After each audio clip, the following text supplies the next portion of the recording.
Okay, so ఈ రోజు దేవుడు మనకి ఇస్తున్నటువంటి సెలవు ఏంటి అని అంటే, ఆయన హెచ్చరిక ఏంటి అని అంటే, ఇది ఎవరికి, మరలా చెప్తున్నది ఎవరికి అని అంటే, దేశాలను ఏలుతున్నటువంటి ప్రధాన మంత్రులకు, అదేవిధంగా రాజ్యాలను ఏలుతున్నటువంటి రాజులకు, అదేవిధంగా ఆ నాయకులకు, అదేవిధంగా మంత్రులకు, ముఖ్య మంత్రులకు, అందరూ కూడా రకరకాలుగా పలు విధాలుగా మందిరానికి వెళ్ళారు. కానీ దేవుని యొక్క సంతోషం మీలో కొంత ఉంది. అయితే దేవుడు ఈ విషయాన్ని బట్టి ఆనందిస్తాడా?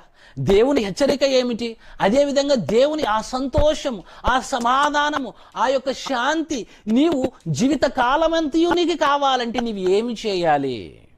యాజ్ ఎ మ్యాన్ ఆఫ్ గాడ్గా, ఒక దేవుని మనిషిగా, దేవుని సేవకుడుగా నేను ఆ విషయాన్ని పొందుకున్నాను.